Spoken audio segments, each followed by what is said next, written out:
Tu t'entraînes au poids de corps, donc avec un minimum de matériel et d'équipement, mais penses-tu faire le mouvement avec la bonne technique? Justement, c'est le sujet que j'aborde dans ma nouvelle série sur les basiques et les principaux exercices au poids de corps, les incontournables. On va ça ensemble tout de suite. Allez, c'est parti!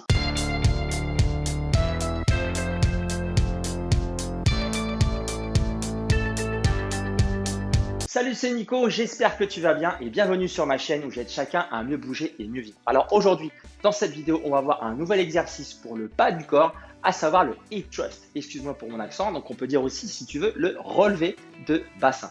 On va voir dans un premier temps ce qu'est le hip thrust, comment bien l'exécuter, les erreurs à éviter et enfin comment l'agencer dans ta séance. On commence tout de suite.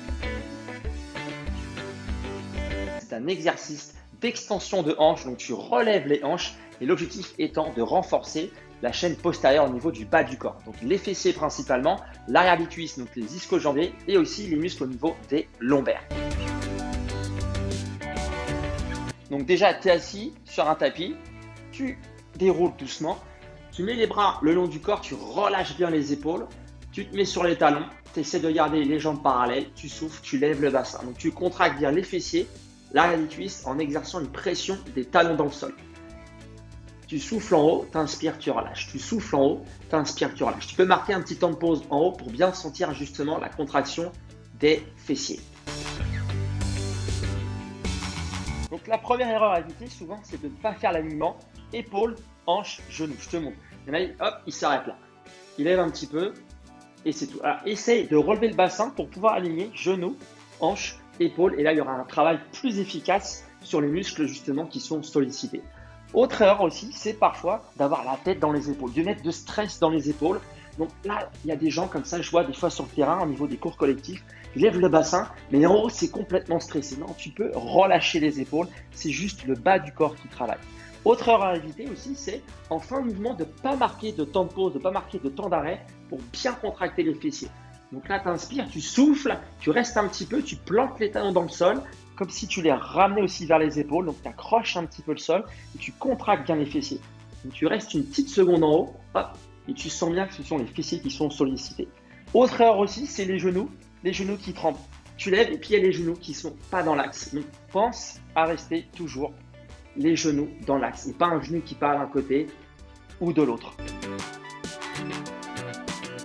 Je te propose trois formats, trois solutions différentes. Alors solution numéro 1, c'est de faire un circuit core training. Donc core training, en fait, c'est l'entraînement du centre du corps, CORE en anglais, mais centre du corps, CORPS, tu l'auras deviné.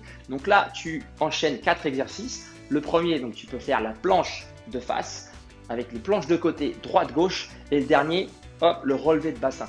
Donc tu prends 15-20 secondes chaque exercice et tu l'enchaînes comme ça sur une dizaine de minutes. Ça, c'est une première solution. Ensuite, tu peux le faire en circuit axé bas du corps. Donc là, je t'invite fortement à le faire avec son petit camarade de classe, le squat. Donc c'est une flexion de genoux, principalement des genoux en tout cas.